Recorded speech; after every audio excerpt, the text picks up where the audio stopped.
上世纪80年代，人们的生活水平普遍低下，虽然已经搞生产责任制了，但是农村的收入一时也难有提高，于是家家都会利用家里的潲水之类东西饲养1-2头猪。生活在河北磁县湾张村的老李也不例外，在院里子里挖空心思取土，垒了猪圈，养了几头猪，补贴家用。农村的生活都是日出而作，日落而息，很有规律性。慢慢的，老李发现了一些异样，因为每当他们一家人都睡下后，院子里偶尔会传出一些异响，像是有人偷偷溜进来偷窃。这下老李睡不着了，要知道猪圈里饲养的那几头猪可是一家人大半年的花销所在啊，如果被坏人偷走了，那还了得。当老李起来到院里查看时，一切又归于安静，就连圈里猪仔也睡得很香。可是当老李一离开，那种异样的响声就会传进他的耳朵，有时感觉声响仿佛来自地下。这下老李一家可吓坏了，以为是闹鬼呢，一家人就更睡不着了。有一天，老李趁着阴天大家不出工下地，他就找来几个村民，仔细的在院里东敲西找，想解开这个谜。等他们把猪圈里外外都查看了一遍，真是不看不知道，一看吓一跳，这猪圈的角落里有处被稻草遮掩的一个黑洞，洞很深，他们拿手电照下去也看不清是什么情况。面对这样的情况，村人才提醒他得报警，让警察来看看到底是怎么回事。当民警赶到后，认为这个洞很有可能是盗墓贼所挖，因为技术实在太过于专业。当地考古专家知道此事后，连夜赶到了村民家，立即展开了考古挖掘。考古专家经过勘查后发现，此墓主人竟然是北齐的开国皇帝高阳。高阳，字子敬，鲜卑宁侯尼干，原籍渤海修县今河北景县，因生于晋阳，艺名晋阳乐。武定8年550年，高阳破东魏孝晋帝禅位，遂登基称帝，是为文宣帝，改国号为齐，史称北齐。在中国历史上，除了刘宋王朝，大概没有哪个朝代在变态方面可以和北齐媲美。在北齐短短的27年寿命中，除了孝昭帝高演还算德才兼备，其余的皇帝就没一个人正常的，一个比一个变态，其中最出名的当属变态皇帝高阳了。高阳是南北朝时期北齐政权的开国皇帝。从中国历史来看，大凡开国之君都是明君圣主，但是偏偏高阳是个例外。其父高欢是南北朝时期的实际掌权者，也是北齐的实际创建者。高阳能做皇帝也有其父的功劳。在高欢死后，长子高澄开始阴谋篡位，却没想到被一个厨子乱刀砍死，这真是倒霉催的。这样一来，高阳就借助高家在东魏的权威，逐渐掌控了国家大权。第2年，逼孝晋帝禅位于他，史称北齐。高阳在位初期，不得不说功勋卓著，四处征战且连战连胜，相继击败了库莫西、契丹、珊瑚、刘然，在战争中俘获了大量的人口和牲畜，极大地增强了北齐国力。在国家内部也政治清明，以法治国，北齐农业、盐铁业、瓷器制造业也出现了繁荣的景象。至此，北齐成为和西魏、南陈3国并立的最强大的国家。然而让人意想不到的是，这么一个明君圣主，竟然能在短短的时间内变得如此荒唐、残暴，毫无人性。有一天，北齐都城的老百姓就发现有一个赤身裸体的人在街上狂奔，这还得了有伤风化，于是赶紧举报。当禁军围住这个人一看，这不是皇上吗？这谁还敢管？要说3伏天你跑一跑也勉强理解，毕竟大热的天，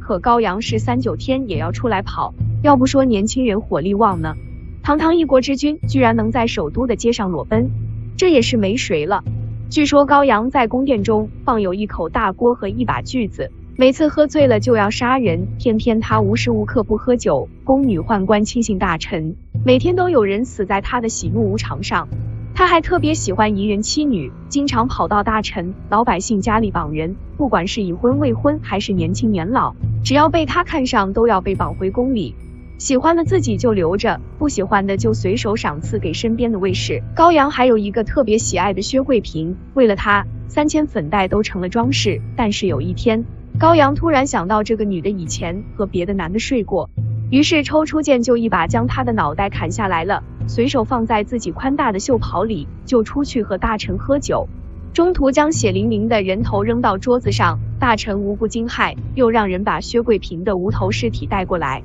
亲自肢解将他的腿骨做成琵琶，开始弹奏佳人难再得。想想就觉得恐怖，在他手下当官可不是一个好差事。最让人难以接受的是，他将他所有的女性亲戚都召进宫中，又叫来100多位精壮卫士轮奸自己的亲戚，以此为乐。一次他看上了自己皇后的姐姐李氏，可是李氏已经嫁于袁昂，于是他将袁昂召进宫中乱箭射死，事后还假惺惺的跑去哭丧，结果当着人家一众亲属的面，在灵堂将李氏奸污，所作所为简直令人发指。高阳的变态性情是如何被激活的呢？世界上没有无缘无故的爱，也没有无缘无故的恨，自然也没有无缘无故的性情突变。一个普通人性情的突变，必定是在其人生道路上受到了某种极深的刺激。这种判断用来分析北齐变态皇帝高阳如何由英明之主蜕变为暴君。高阳在位的前6年时间里，550至555年厉行改革，整军精武，又劝农兴学，整治吏治，不仅把国家打理得井井有条，国富兵强，而且还屡挫劲敌西魏、南梁，数败柔然、突厥、契丹等异族，每战必捷，威震戎下，将北齐的国力和威望推上顶峰。此时的高阳无疑是一位励精图治、奋发有为的英明之主。高阳即位初本是奋发有为的皇帝，然而执政的后4年时间里，556至559年，高阳则完全蜕变为一位桀纣之君，每日以纵欲酗酒、残暴滥杀为乐，又大兴土木，赏费无度，造成国库空虚，军备废弛。此时的高阳无疑是一位六亲不认、疯癫残暴的昏暴之君。那么究竟是什么原因造成高阳性格的突变呢？除了传统的家族病史的分析理论，似乎某种强烈的外界刺激更是主因。这刺激始自高阳在最后一次讨伐珊瑚战役中遇到的一件令人极度恶心、反胃的凶残事件。珊瑚经常南下骚扰中原，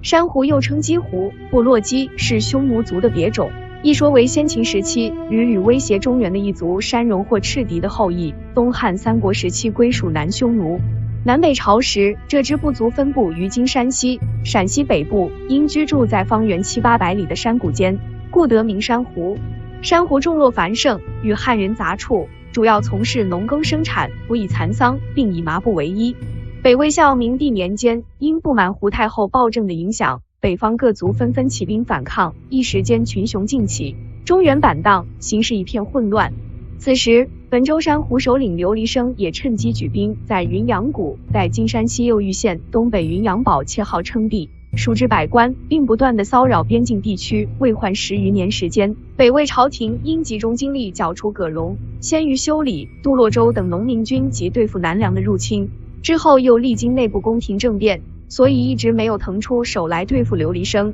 经过分化整合，最终在北魏境内形成2大军事集团，即割据关西陇右一带的宇文泰集团，与割据关东河北一带的高欢集团，而北齐及他所承袭而来的东魏政权，便是由高欢集团演化而来。等到高欢征服关东河北后，便着手解决为患北方10数年的刘黎生。高欢为速战速决，先是假装与刘黎生约和，许诺以自己的女儿嫁给他的太子，然后乘其不备实行偷袭，一战擒杀刘黎生，重创汾州珊瑚。然而汾州珊瑚虽受重创，但余众分散于山谷间，此后时不时人会出来作乱。这种现象直到高阳在位的第5个年头才彻底被解决。天宝5年554年正月，高阳御驾亲征汾州珊瑚，一举将其荡平，并斩首万余众人。为震慑分布他处的珊瑚，高阳下令将汾州珊瑚12岁以上的男子全部斩首，女子及幼弱作为战利品赏赐给士兵，并铲平其最后的堡垒石楼。一时间，远近珊瑚目不设伏，见北使再不敢出来作乱。高阳御驾亲征，彻底踏平珊瑚。这场歼灭战打得异常惨烈，齐军伤亡亦不在少数。当时有位都督作战受伤，手下的石夫常陆辉礼没能赶过来救助，从而为自己招致杀身之祸。战后，该都督向皇帝控告陆辉礼，高阳闻听后勃然大怒，不仅将陆辉礼剖腹挖心而死，还下令让9个士兵分食其肉，连体内排泄物都吃得干干净净。由于这一幕过于恶心，在场的很多人都呕吐不止，而高阳却看得津津有味，也由此从施虐中找到人生的快感。这则史实在于正史北史中，而作者李延寿也断定，正是因为此事，之前英明之主高阳开始转变为桀纣之君。书中称是一也，有都督战伤，其实常入麾里不能救，帝命哭其五藏，使9人分食之，肉及秽恶皆尽，自是使行微虐。见北史其本纪中第7，高阳酒色无度，最终暴崩而死。正是因为此事，高阳身体中潜藏许久的变态基因被激活，再加上4邻武警，国家安定，遂为高阳肆其荒淫暴虐之志创造了便利条件，在4年的时间里，变着花样狂躁乱作，留下一段段令人发指的罪恶记录。所谓善有善报，恶有恶报。由于常年淫乐，纵欲无度，饮酒过量，恶贯满盈的高阳也因为酒精中毒而去世。高阳虽然死了，可是北齐的荒唐历史却才刚刚开始，一个让人不寒而栗的朝代。总的来说，文宣帝高阳在位初期，励精图治，厉行改革，劝农兴学，编制齐律，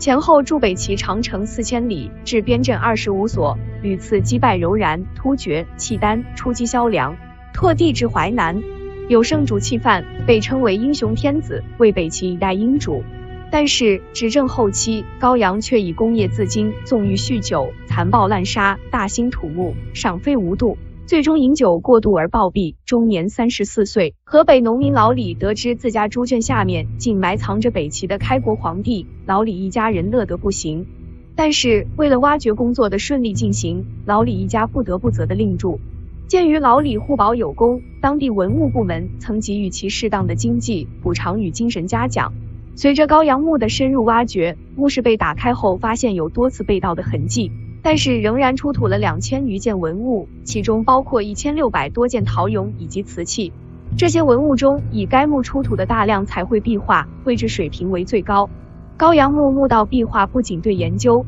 北朝绘画艺术具有重要意义，还侧面反映了当时仪仗用具以及多种多样的服饰风格，对研究北朝时期的仪仗制度、服饰发展等都有重要参考价值。如今，高阳墓墓道壁画现已成为河北博物院的镇馆之宝。